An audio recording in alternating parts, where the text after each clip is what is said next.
What should be your strategy, क्या strategy है आप लोगों की RIMC को क्रैक करने की। कॉम्पिटिटिव को प्रिपेयर कर रहे हो तो पढ़ाई, सिर्फ पढ़ाई करने नहीं होती, ये NCERT नहीं है। पढ़ाई करा, सब्जेक्टिव पेपर दिया, क्वेश्चंस डाले, चलो भैया सब्जेक्टिव। यहाँ तो you must have a deep knowledge of your subject, कुछ भी साइंस हो, जीके हो, सोशल जीके में आपके सोशल स्टडीज हो, देन रीजनिंग के भी कुछ क्वेश्चंस, ये 5-6 questions as per sample paper आ रहे हैं जो मैंने एनालाइज करा था। जिस चीज की मैं बात कर रही हूँ ना, ये चीज आपके एक एग्जाम को क्रैक करने में सबसे इम्पोर्टेंट रोल प्ले करता है। अगर बच्चा पढ़ रहा है, सिर्फ पढ़ रहा है, क्लासेस लगा रहा है, सेल्फ स्टडी थोड़ी जो भी है, जैसे आप कह रहे हो कि हम रिवाइज कर रहे हैं, क्या ये चीजें काफी हैं RIMC देहरादून को निकालने के लिए? क्या हमें एक स्ट्रेटेजिकली स्टडी नहीं करनी चाहिए? देखो, क्योंकि सिर्फ एक CDS स्कूल के बच्चे नहीं है जो वहां पेपर देने जा रहे हैं, वहां पर बच्चा लाखों में अपेयर हो रहा है। हमें नहीं पता कि किस स्कूल के बच्चे क्या क्या कितनी कितनी स्टडी करके जा रहे हैं। सिलेबस तो अभी जितना हो पाएगा उतना ही हो पाएगा, लेकिन हमें स्मार्ट वर्क करना जरूरी है। NCERT एंड कॉम्पिटिटिव मतलब जो आप लोग ये RIMC देहरादून के पेपर निकालोगे, या फिर आप सैनिक स्कूल के लिए जाओगे, या फिर आप राष्ट्रीय मिलिट्री। NCERT तो एक अलग CBSE सिलेबस होता है, सब्जेक्टिव पेपर होता है, ठीक है। 60% भी आगे तो भी आप पास हो, 70 आगे तो भी आप पास हो। कॉम्पिटिटिव में ये चीज नहीं है।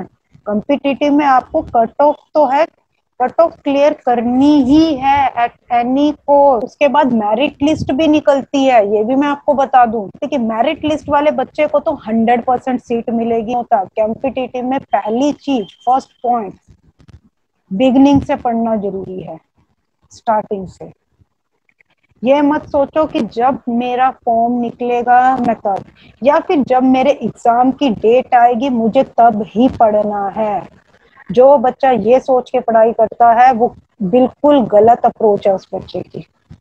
स्टार्टिंग से हमें एक अपना एजेंडा अपनाना पड़ेगा कि मुझे कॉम्पिटिटिव को इतना टाइम, NCERT की फटाफट रिवीजन करो, जो आपकी स्कूल CBSE सिलेबस चलता है वो अलग, फटाफट। उसके बाद है डेली कम से कम 3 आवर्स। अगर बात आती है RIMC देहरादून की, तो मैं कहूंगी 4 to 5 आवर्स कम से कम स्टडी करो। और इस 4 to 5 आवर्स में आप इस तरीके से स्टडी करो कि आप जो पढ़ रहे हो ना, आपको वो चीज आनी चाहिए। ऐसा नहीं है कि भैया कॉपी ली और पढ़ लिया, PDF ली तो कर दिया, वो चीज आपको आनी चाहिए। कि अब जितने भी दिन आपके बचे हैं ना, तो रेगुलर बेस पे आपकी स्टडी होनी चाहिए, और डेली हर सब्जेक्ट को इम्पोर्टेंस दो, हर सब्जेक्ट की इक्वली इम्पोर्टेंस होनी चाहिए। क्योंकि कॉम्पिटिटिव में क्या करते हैं बच्चे, रीजनिंग कर ली, चलो जी मैथ्स कर लिया, ये प्रैक्टिकल सब्जेक्ट है, ये बच्चे कर लेते हैं। लेकिन आपकी जो सिलेक्शन है ना, कभी भी रीजनिंग और मैथ डिसाइड नहीं करता।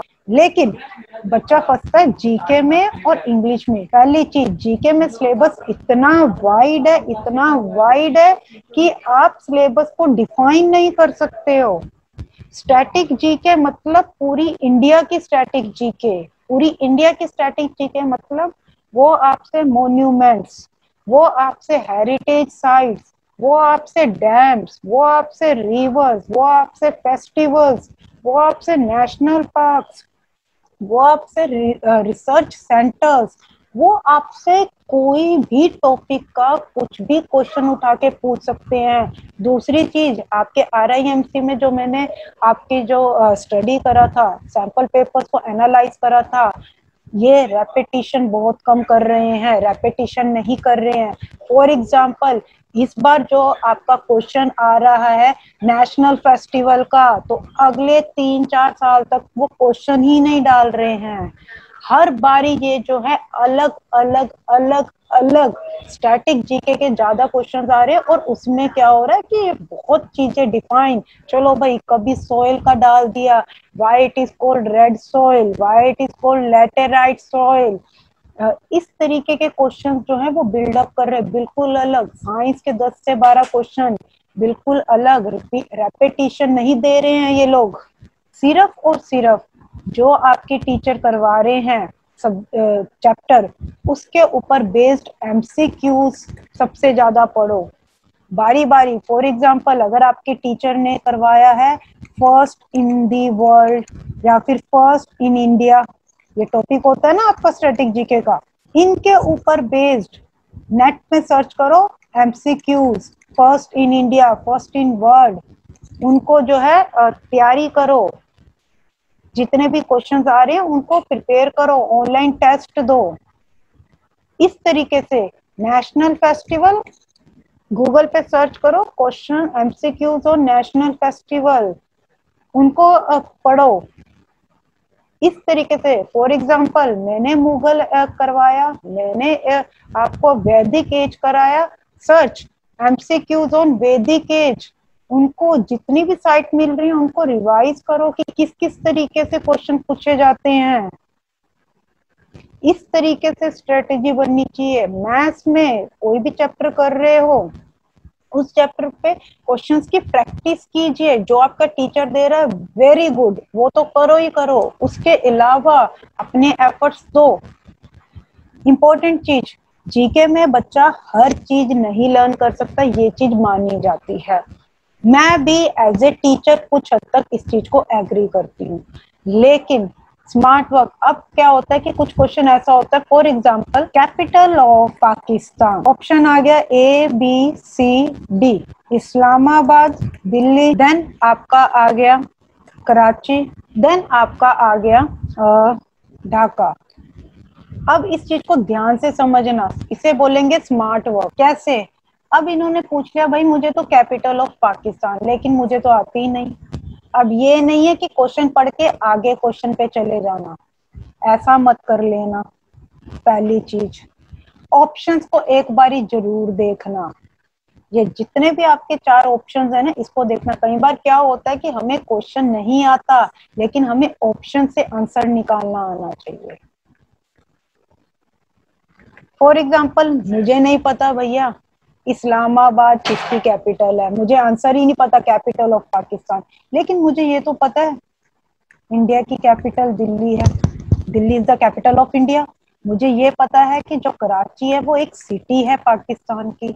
मुझे ये माइंड में मेरे याद है कि जो ढाका है ये बांग्लादेश की कैपिटल है।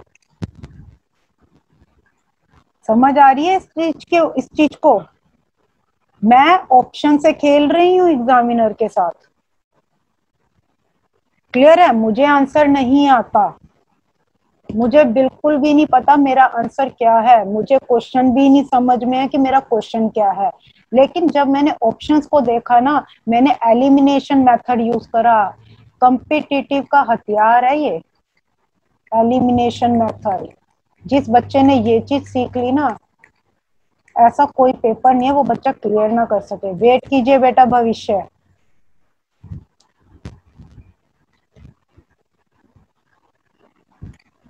क्लियर? अब मैंने क्या करा, मुझे कैपिटल नहीं पता थी पाकिस्तान की, तो मुझे इस्लामाबाद फिर पता ही नहीं था। मैंने क्या करा, मेरे को इतना पता था कि मैं ऑप्शंस पे आई, मैंने दिल्ली को एलिमिनेट करा, मैंने फिर कराची को एलिमिनेट करा, फिर मैंने बांग्लादेश को एलिमिनेट करा। मेरे को मेरा आंसर मिल गया, भैया इस क्वेश्चन का तो आंसर यही होगा। ये चीज समझ आई तो थंबनेल शो करो पहले। This is called smart work in exam. Paper में यही चीज तुम लोगों को करनी है, यही चीज तुमने इंग्लिश के केस में भी करनी है। अगर तुम्हें रूल्स 2-3 के याद है, बाकी के नहीं है, ऑप्शन पे आ जाओ। मैंने किसकी तरफ जाना है? ऑप्शंस की तरफ। मैं क्वेश्चन स्किप मत करना किसी भी केस में, मैं पहले बता दूं। अगर ऑप्शंस भी नहीं आते फिर आगे जाना। तो पाकिस्तान की कैपिटल आती नहीं, तो मुझे ये भी नहीं पता। इस्लामाबाद तो मुझे ऑप्शन ही नहीं पता, उन्होंने दिया हुआ है बट मुझे नहीं पता। लेकिन मैं नेक्स्ट ऑप्शन पे गई दिल्ली, मुझे पता है कि Delhi is the capital of India. देन इन्होंने लिखा कराची। अब मुझे इतना पता है कि पाकिस्तान की मुझे कैपिटल नहीं याद आ रही, लेकिन मुझे पता है कि ये एक सिटी है। कराची में। तो मेरा ये भी ऑप्शन एलिमिनेट हो गया, मैंने ये भी एलिमिनेट कर दिया। नेक्स्ट आता है ढाका। ढाका की भी मुझे कैपिटल याद है कि ये बांग्लादेश की होती है। क्लियर? मेरा यहाँ से आंसर क्या निकल गया, ये तीनों मैंने एलिमिनेशन मेथड यूज करके एलिमिनेट कर दिए। तो I am left with only one option, that is called Islamabad, this is the capital. ये प्रैक्टिकल अप्रोच है मेरे खुद के द्वारा करी हुई। जब मैं पेपर देती थी और मैं फंस जाती थी तो मैं एलिमिनेशन मेथड, और बहुत बार मेरे क्वेश्चन एलिमिनेशन मेथड से सही हुए हैं, एकदम accurate. This is the core, this is the essence of pure. Question आता है, सोल्व करो, टिक करो, आगे निकलो, सोल्व करो, टिक करो, आगे निकलो। किसी एक क्वेश्चन पे, मैथ्स हो, रीजनिंग हो, इंग्लिश हो, सोशल स्टडीज हो, आपकी जीके हो, ज्यादा टाइम नहीं लगाना। सबसे पहले स्ट्रॉन्ग सब्जेक्ट के क्वेश्चन उठाना, इससे क्या होगा, आपका मोरल जो है बूस्ट होगा, कॉन्फिडेंस लेवल आपका हाई होगा, आपको क्वेश्चन अटेम्प्ट करने में मजा आएगा, आप डीमोरलाइज नहीं होगे पेपर में। समझ आ रही है बात? डीमोरलाइज नहीं होगे आप पेपर में किसी भी तरीके से। इसीलिए सबसे पहले अपना जो स्ट्रॉन्ग सब्जेक्ट है पिक करना, उसको विद इन अ टाइम, फटाफट टाइम पीरियड में खत्म करके साइड करना उस सब्जेक्ट को। फिर दूसरे वाला उससे कम इम्पोर्टेंट, उससे कम, इस तरीके से। और ऐसा ना करना कि जो जो सब्जेक्ट तुम्हें बिल्कुल ही नहीं आता उसको बिल्कुल एंड में तुम देखोगे कि टाइम भी कम रह गया, और तो हड़बड़ी में तुम और गलत क्वेश्चन कर दोगे। तो जो बिल्कुल वीक है ना, उसको एक दो सब्जेक्ट के बाद बीच में ले लेना। क्लियर? एक दो सब्जेक्ट मोरल इंक्रीज करने के बाद, अपना कॉन्फिडेंस लेवल इंक्रीज करने के बाद बीच में ले आना उस सब्जेक्ट को। ये नहीं है कि बिल्कुल एंड में छोड़ दोगे तो और दिमाग खराब हो जाएगा। जो दो चार क्वेश्चन आते होंगे ना जो वीक सब्जेक्ट के, वो भी गलत कर बैठोगे पेपर में। पहली चीज, इंग्लिश में डिस्क्रिप्टिव है, वोकैब अच्छी होनी चाहिए, रीडिंग स्किल्स अच्छी होनी चाहिए। ये दोनों चीजें जिस बच्चे की अच्छी हैं ना, वो डिस्क्रिप्टिव में मार नहीं खाएगा। तो बेटा आपको क्या प्रिपेयर करना है, अपनी कमांड वोकैब और रीडिंग स्किल्स में, क्योंकि वो आपको ऐसे लिखने के लिए देंगे तो आपको वो लाइनें इंग्लिश में लिखनी भी तो आनी चाहिए। अगर उसमें थोड़ी वोकैब अच्छी यूज करोगे, एग्जामिनर पे अच्छा इम्पैक्ट पड़ेगा, अच्छे नंबर मिलेंगे। अब जब तक पेपर नहीं हो रहा ना, डेली एक छोटा सा पैराग्राफ पढ़ना शुरू कर दो इंग्लिश में, कोई भी स्टोरी पढ़ना शुरू कर दो, न्यूज पढ़नी शुरू कर दो, times of India app download कर लो। ये भी बता देती हूँ, times of India app download कर लो, और उसमें डेली कोई भी आपका फेवरेट, उसमें आपकी नेशनल न्यूज भी होती है, स्पोर्ट्स से भी होती है, बिजनेस से भी होती है, इकोनॉमिक्स से भी होती है, जिसमें आपको स्पोर्ट्स एंटरटेनमेंट की भी होती है। जो भी आपको इंटरेस्ट है वो पढ़नी शुरू कर दो। चाहे डेली का सिर्फ उसमें से एक पैराग्राफ ही पढ़ो, बहुत है बेटा, एक से ज्यादा नहीं पढ़ना, ये भी मैं बता दूं। सिर्फ एक पैरा पढ़ने में ज्यादा टाइम नहीं लगेगा।